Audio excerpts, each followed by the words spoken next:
예, 오늘 또 이 12연기와 이빠사나에 관해서 같이 공부를 해보고자 합니다. 12연기, 이빠사나. 이빠사나가 뭐냐 했을 때, 이빠사나는 한마디로 말하면 알아차림. 알아차림이 뭡니까?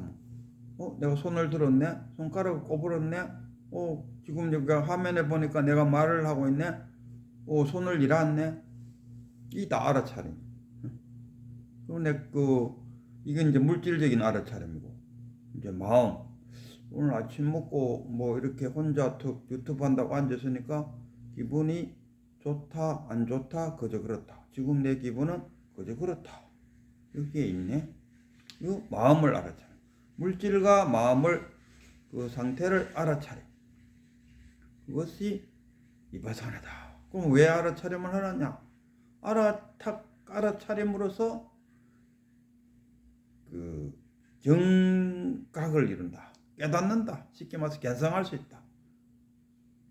그 번뇌망상이 너무 많아갖고 화두 참선을 하려고 하니까 화두 참선이 잘 안 됩니다. 어떻게 하면은 이 번뇌망상이 일어나지 않도록 할 수 있겠습니까? 이런 질문만큼 좀 황당한 질문이 없죠. 이 번뇌망상이 바로 깨달음을 위한 재료다. 그럼 만약에 화두 참선을 하려고 앉았는데 번뇌망상이 일어나지 않는다. 그거 벌써 한번 깨달았는 거예요.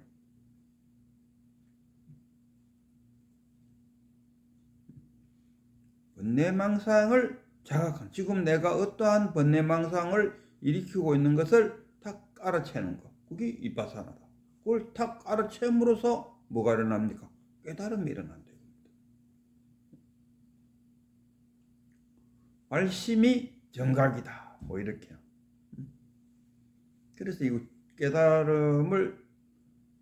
깨달음의 시초가 알아챕니다.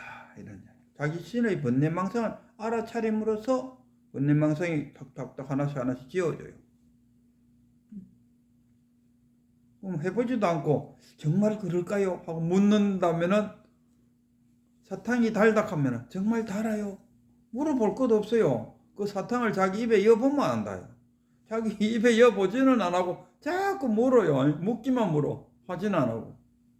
그런 어리석은 수행자가 되어서는 안 된다. 이런 이야기입니다. 간단하잖아요. 사탕이 단지 안 단지 물어볼 건 뭐 있습니까? 자기가 뭐 보면 되는데. 그러면 그 번뇌망상을 알아차림하면은 정말 그 이제 번뇌망상 사라집니까? 물어볼 필요가 없어요. 자기가 앉아갖고 알아차림 해보면 돼. 하나 예를 들어서 말했을 뿐이지 다른 모든 것도 이 수행함에 있어서 화두 참선하면 화두 들고 참선하면 정말 깨칩니까? 물어볼 거 없어요. 자기가 그 화두 참선 해보면 알아요. 그리고 역대 조사들에 의하면은 화두 참선해서 깨달았다 이렇게 이루어지고 있지 않습니까? 그러면 지금 내가 화두 참선했는데 안 되네? 그러면 이거 엉터리가 아니고 왜 안 되는지를 깨달은 사람한테 가서 물어봐야 돼요. 그때 가서 물어갖고 내가 지금 화두 참선하는데 이러이러한 뭔가가 잘못된 점이 있구나. 그럼 자기가 탁 알아채. 그걸 알아채갖고 그대로 해보면 되지. 화두 참선을 하면서 뭐가 부족하노? 깨닫지 못하는 데서 화두 참선해갖고 깨닫지 못하는 데는 절실함, 간절함, 진실성. 정말 내가 깨닫고 싶다. 깨달음이란 건 정말 있다. 부처님도 깨달음에서부터 시작됐지 않습니까? 불교의 출발점은 어디에 있느냐? 만약에 부처님이 깨치지 못하고 불교를 만들었다면 하나의 이론으로 흘러가겠죠. 그리고 미신도 되고. 근데 부처님은 분명히 보리수 밑에서 탁 정각을 이루고 이 깨침을 어떻게 하면은 대중들에게 중생들에게 전해줄 것인가? 왜? 깨치고 나니까 그토록 부처님을 괴롭혔던 괴로움이 사라지더라. 그 괴로움은 어디서 오느냐? 가래에서 왔다. 그래서 부처님은 오비구를 찾아가서 첫 마디가 나는 중도를 체득했노라. 일단 가장 먼저 중도를 이야기해. 왜? 이 고행과 쾌락의 양극단의 매의가 있어갖고는 깨닫지를 못한다. 부처님 또 29살에 그 출가하기 전에 그 궁궐 안에 있을 때는 온갖 산의 진미와 아름다운 여자와 또 자기 아버지의 보살핌 속에서 그야말로 쾌락을 즐기면서 괴로움 왜 네 번째 대문을 왔다 갔다 하면서 왜 늙고 성노병사가 왜 생기는지 또 만나고 싶은 사람 못 만나고 뭐 못 만나야 될 사람 만나야 되고 또 원하는 대로 안 되고 오온 이 자체가 괴로움이구나. 그래서 답이 없었어요. 쾌락 속에서 그런 질문을 던지도 답이 없었고 그래서 이제 출가해갖고 고행주의를 했다. 6년간 정말 백가족이 덩어리에 갖다 붙을 정도로 그 소똥을 먹고 그 뭐 참깨 하나를 먹었다든가요. 하여튼 소똥을 주워 갖고 먹었다 이거라. 그 정도 고행을 해도 6년간을 그렇게 해도 깨닫지를 못하더라. 그래서 나는 고행도 아니고 쾌락도 아닌 그 중도를 깨침으로써 중도에서 나는 깨달음을 얻었다 이렇게 이야기합니다. 그러니까 비구들이요 그대들도 고행을 통해서 깨달음을 얻겠다는 그런 생각에서 벗어나라 이건.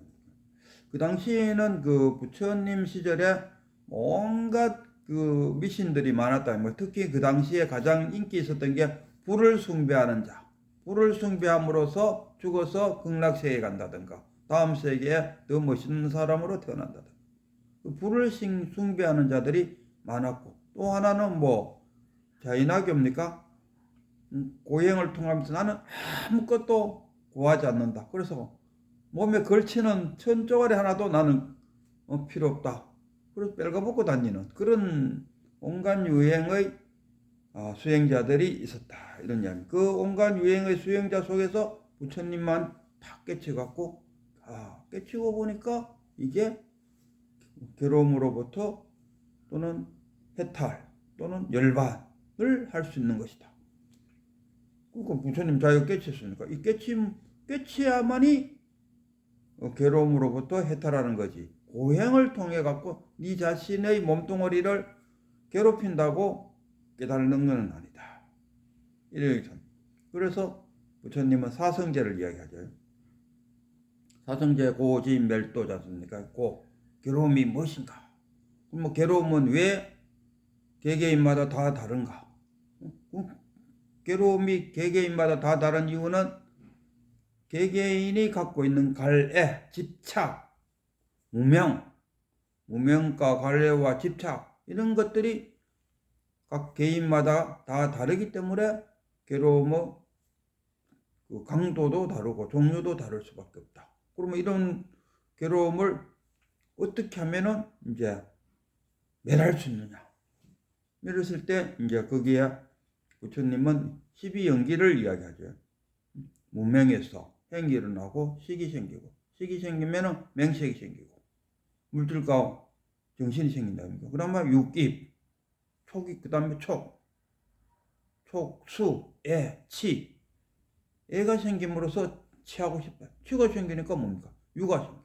유가 뭡니까? 업이랑. 업이 생기니까 뭡니까? 생이 나오고. 생이 나오니까 노병사가 생긴다. 그래서 이 12연기를 이야기하면서 우리 사성제를 다 이제 고가 무엇인지, 왜 고가 생기는지, 그리고 이 고를 어떻게 하면 없앨 것인지, 없앨려고 하면은 팔정도를 닦아야 된다는 것을 이야기하죠. 그래서 부처님의 그 초기의 근본 사상은 중도, 나는 중도를 체득했다. 그러니까 내 이야기를 들을 때 여러분들도 이 어느 쪽에 집착하지 마시오. 특히나 이 점치러 가갖고 점치러 갔으면은 자기의 그 신상에 대해서 점을 쳐야 되지 않겠습니까? 근데 가장 먼저 하는 게 뭡니까? 이놈의 점쟁이가 좀 점을 좀 칠지로 아나? 오히려 점쟁이를 테스트하고 있다 아닙니까? 그러면 이제 안 되는 거예요. 그 집에 가서 점을 쳐갖고 정말로 자기가 필요한 정보를 얻어오려고 하면은 자기가 갖고 있는 모든 정보를 다 이야기해 줘야 됩니다. 내가 어릴 때 어쨌고, 뭐 아버지로부터의 관계는 어떻고, 지금 나는 어떤 정도의 수준에 있고, 그러고 나서 그 내 문제가 지금 이러하니까 이 문제를 어떻게 하면 해결할 수 있겠습니까? 이렇게 되면 이 점쟁이가 자기가 갖고 있는 모든 것을 통해서 답을 줄 건데, 응? 내가 어떻게 살았는지 좀 한번 쳐볼래요? 내가 살다가 교통사고를 당해 죽을 뻔했는데 그게 몇 살인지 아세요? 이런 식으로 점쟁이한테 뭡니까? 점쟁이가 용한지 안 한지를 테스트하고 있다. 그래, 그런 마음가짐으로 큰 스님의 법문이나 저 또한 마찬가지로 제가 하고 있는 이 공부가 저 유튜브를 보시는 분들에게 어떻게 하면 깨닫게 해줄 것인가가 저의 목적인데, 그거는 치우고 이 사람이 뭐 불교에 대해서 좀 아나? 뭐 이런 식으로 만약에 한다면은 깨닫지를 못한다. 그게 뭡니까? 제가 늘 이야기하는 게, 접시 위에다가 물이 고여 있는데 빼짝 말라는 스펀지를 그 위에 탁 얹으면은 접시 위에 있는 물이 쫙 빨리 들어옵니다. 근데 이 스펀지가 축축하게 젖어 있으면은 접시 위에 얹어놔도 접시 위에 물이 빨려 들어가지를 못하죠. 그게 중도라. 자신의 마음을 텅 비워야 돼요. 자기 분별심, 중생의 분별심이 됩니다. 깨치기 전의 그 분별심은 중생의 분별심이라요. 아무 의미가 없는 거라. 그걸 탁 놔야 돼. 어느 큰 스님이나 저 이야기나 경전이나 읽을 때, 이게 맞을까 안 맞을까, 뭐 부처님도 뭐 맞는지 안 맞는지를 판단해갖고 자기가 맞다고 생각할 때 받아들여야 된다, 뭐 이런 식으로 분별심을 일으킨다면은 깨달음에 이르지 못한다. 깨달을 때만큼은 부처님은 뭐라고 합니까? 나는 중도를 체득했노라. 그 말이 뭡니까? 내 말을 들을 때 너희들도 중도의 마음으로 들어야 된다. 어느 이쪽에도 아니고 저쪽도 아니고 편입된 선입감, 분별심 이런 건 일어놓고 내 이야기를 들을 때 의미가 있다. 그래서 고가 뭔지 이야기할 때, 집이 뭘지, 멜이 뭔지, 도가 뭔지를 이야기할 때 그 뒤가 귀에 들어온다. 그래서 이야기를 딱 하니까 누굽니까? 꼰단냐가 오비구 중에서 꼰단냐 한 명이 부처님의 말씀만 듣고도 다 깨쳤어요. 그럼 이제 한 명 깨치고, 그 다음 부처님은 자 그러면 내가 이제 다 설법을 해놓으라. 가서 사유를 하시오. 그리고 홀 뿌려져갖고 사유하다가 그 다음날 어떤 또 한 물이 다 깨치고, 그 다음 깨치고, 마지막에 아사리가 다 깨쳤다. 그리고 딱 깨쳤을 때 이 5명의 비구가 수다원 정도의 이제 도에 들어왔다는 이야기. 깨달음의 입구에 들어. 저 식으로 표현하면 그 십지 중에서 1지가 한이지지 않습니까? 한이지, 2구지 뭐 이렇게 올라간다 합니까? 그래갖고 부처님이 사성제를 하고 12연계를 탁 설했을 때 수다원에 싹 들어갔어요. 그래갖고 5명 비구가 다 수다원에 들어가니까 5명을 다 앉혀놓고, 그 다음에 두 번째의 법문을 하죠. 두 번째의 법문이 무아상경이라고 무아를 이야기합니다. 무아가 무엇이냐에 대해서 쫙 이야기하면서 그 부처님의 설법을 듣고 다 아라한이 되었다. 이런 이야기입니다. 또 하나는 이제 부처님 같은 경우는 누가 와서 질문을 물으면, 부처님 죽으면 끝입니까? 죽으면 극락세계에 갑니까? 죽으면 한생합니까? 이런 질문을 던졌어요. 그래서 부처님은 죽으면은 아무것도 없다, 끝이다 하면 이거를 당견이라고 해요. 그리고 죽으면은 한생을 하느냐 물었을 때, 이거를 한생하면 끝없이 이제 그 당시에는 뭡니까? 브라만 뭐 해갖고 브라만 카스트라, 무사 계급이 카스트라잖아요. 부처님도 왕 밑에 왕자니까 카스트라. 그 다음에 뭐 수드라 뭐 해갖고 천민계급으로 내려간다 아닙니까? 그리고 그 당시에 힌두교에서는 뭘 이야기하냐면, 브라만은 죽어도 브라만을 태어나고 카스트라는 죽어도 카스트라를 태어난다. 이게 힌두교의 사상이에요. 그래서 부처님은 그 사상을 부정했죠. 지금 여기서 그대가 어떻게 생활했느냐에 따라서 다음 미래의 세대가 결정되는 거지. 또 과거에 그대가 어떻게 생활했느냐에 따라서 지금의 모습이지.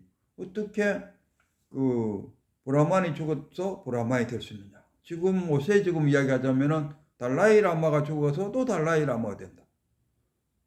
그거는 환생이지 않습니까? 우리나라가 아니고 그 선불교에서도 보면 달마도 보면 뭐 영원히 왔다 갔다 하는데 일단 그것도 죽고 달마 밑에 해가 밑에 성찬 밑에 도신이지 않습니까? 이 도신이 노인이 돼갖고 성찬한테 찾아와 도를 구할 때 성찬이가 도신 그대는 너무 나이가 많아갖고 내가 수제자로 삼기가 어려우니까 가서 몸을 바꿔오시오. 그리고 도신이 갖고 소나무를 하나 심어놓고 죽어갖고 처녀의 배 속에 들어가서 잉태가 돼갖고 나와서 이제 내가 그때의 도신입니다. 이거 한신이잖아요. 불교 속에서도 한신이더라. 그것만 있나? 쭈르르 내려가갖고 오조홍인이 쭈르르 내려가갖고 저기 대해종고라든가 이쪽에 이제 아까 막 그 대해종고 위에 그 백암록을 지은 그 스님이 뭐죠? 그 스님의 스승이 오조홍인이라. 오조법인. 오조가 한생했다. 선불교 속에도 그런 게 막 나와요.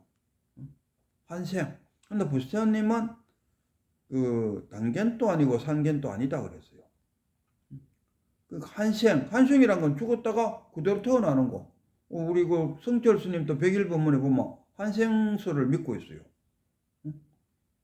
책에도 다 있고 증명이 다 됐어요. 그러면서 한생주의를 이야기하던데, 참 대학자가 왜 저런 이야기를 할까? 나도 지금도 잘 이해는 안 돼요. 그게 한생이라. 그리고 우리 보면 한생과 윤회는 다른 겁니다. 불교에서 말하는 윤회와 한생은 달라요. 한생은 힌두교에서 내가 죽었다가 내 영혼이 또 태어나서 그 전생을 기억도 하고, 이게 한생이잖아요. 그대로 나타나는 거예요. 그러나 그 불교에서의 윤회는 뭐냐? 업이라고요. 업식이죠. 업이 들어온다는 거. 그러니까 제가 받아들이기는 어떻게 받아들였나 하면, 업력에 의해서 전생에 지가 어떤 업을 지었느냐에 따라서 동물로도 태어나고 동물의 몸속에 업이 들어간다는 거. 사람의 그 남녀가 성생활을 해서 정자와 난자가 부딪혀갖고 하나의 몸이 만들어질 때 그 몸속에 이 영혼이 들어간다는 거. 영혼이라고 하면 우리가 뭐 또 그걸로 되는데, 영혼이라고 보다는 업력이 들어간다. 습. 그게 있다. 그러니까 그게 들어가는 거하고 그게 윤회라고 보고 있는데, 그대로 그 과거의 모습이 그대로 한생하는가. 그러니까 한생과 윤회는 다르지 않나. 그래서 옷에도 보면 스님들끼리 뭐 앉아갖고 윤회가 있니 없니 했었는데, 근본적으로 들어갔을 때 그 사람들 스님들이 윤회가 있니 없니 했었는 거는 내가 볼 땐 한생이 있나 없나를 논하고 있는 것밖에 안 된다. 불교에서의 말하는 윤회는 그런 윤회가 아니다. 여기에 의해서. 그리고 우리 쟤는 또 그러지 않습니까? 부모한테 부모가 왜 나를 이렇게 키울 거거든 왜 나를 낳았어요? 이렇게 표현하는데, 부모가 너를 낳은 게 아니야. 내가 놓은 것은 부모로서 놓은 거는 그 몸뚱아리, 너희 몸뚱아리만 내가 만들었을 뿐이야. 그 몸뚱아리에 이 업력이 들어온 거는 네가 들어온 거지. 내가 어떻게 해? 그걸 어디에 있는지도 모르는 그것을 업식을 내가 들고 어떻게 붙들고 오겠네? 뭐 영혼이라고 하면 네 영혼이 어디 있는지도 모르는데 내가 왜 들고 오니? 네가 너의 숙제를 하기 위해서 내가 만들어 놓은 몸뚱아리 속에 네가 들어왔을 뿐이요. 저는 이렇게 생각해요. 그래서 그 법륜 스님도 그러더라고요. 꼭 애들한테 분명히 이거는 교육시켜야 된다. 내가 너를 낳은 것이 아니고 네가 너의 숙제를 하기 위해서 나를 찾아온 것이다. 보시고 매일신문에도 보면은 이렇게 칼럼이 있어요. 그 새로운 애들 막 나타나고 이렇게 축하합니다 하는 난이 있어요. 매일신문에 보면은 거기 뭐라 하면 그 글이 이런 말이 있어요. 아이고 어디 있다가 이렇게 나를 찾아왔노. 너무 고맙다. 아가야 정말 고맙다. 네가 나를 찾아와 줘서 너무 고맙다. 이런 표현이 있어요. 그게 맞는 이야기라. 내가 어떻게 너의 영혼을 불러오겠냐? 그것도 그 업력을 내가 어떻게, 너의 업력을 내가 어떻게 데리고 올 수 있느냐? 나는 단지 너의 몸뚱어리를 만들었을 뿐이고 그 업력에 의해서 네가 만들어진 거지. 그 어떻게 내가 만들어? 네가 인간으로서의 업력을 지어놨을까? 인간이 됐을까? 네가 만약에 전생에 뭐 어떤 업력을 짓는지 따라서 뭐 동물도 되고 식물도 되고 물고기도 되고 그랬을 거 아니겠습니까? 코끼리도 되고 호랑이도 되고 뭐 다람쥐도 되고 지로도 되고 뱀도 됐을까요? 네가 어떤 업력에 의해서 지금 하나의 몸 속으로 들어왔다 이거. 네가 들어와서 보이기는 넌 그래도 운 좋게 인간으로 태어났다 이런 거. 만약에 네가 뱀으로 태어날 수도 있고, 말똥구리도 그뭐 북경전에 보니까 말똥구리 어느 왕비가 죽어갖고 말똥구리가 됐더라. 뭐 그런 이야기. 그래서 이 결론적으로 이야기하면은 한생과 윤회는 다른 것이다. 그래서 뭐 윤회가 있니 없니 하는 그 사람들 이야기는 윤회를 논하는 것이 아니고 환생을 논하고 있다. 그렇게 표현할 수 있고 이 윤회가 있다는 것을 믿음으로써 깨달음에 이를 수가 있는 거지. 그런 것을 단견에 들어간다 하면 죽으면 그만이 되면 뭐 깨달음이란 게 뭐 있노? 이래 되면은 생생을 가도 못 깨칩니다. 깨달음이란 것은 있다는 것을 자기 스스로 믿고 확신을 갖고 깨치고자 하는 그 강력한 그 바람, 그게 있어요. 절실함, 절실함, 진실성, 깨달음이란 거 있다는 그 진실성과 꼭 깨치야겠다는 절실함, 이런 것이 있어야 깨달음에 이룰 수 있는 거지. 뭐 하다가 말다가 뭐 하다가 되면 좋고 안 돼도 그만이다. 뭐 이런 생각을 갖고 있다면은 당장 그만두시오. 그러면 깨달음하고는 너무 거리 안 될 것을 뻔히 알면서 그 걸어가다가 낭떠러지에 떨어질 것을 뻔히 알면서 그 길을 계속 가라고 하면 말이 안 되지 않습니까? 그 길을 걸어가서 결국 깨달음에 이룰 것이 돼야 가보시오 하는데 가다가 절벽에 떨어져 죽을 사람 같으면 그 길을 가라고 말할 수는 없다는 거예요. 당장 그 길로 가는 것을 그만두시오라고 말할 수밖에 없다. 그죠? 그러니까 이 깨달음에 대한 강력한 믿음, 진실성이 있어야 되고 그 다음에 꼭 이루겠다는 절박함, 간절함 이게 있어야 깨칠 수 있다. 이런 이야기입니다.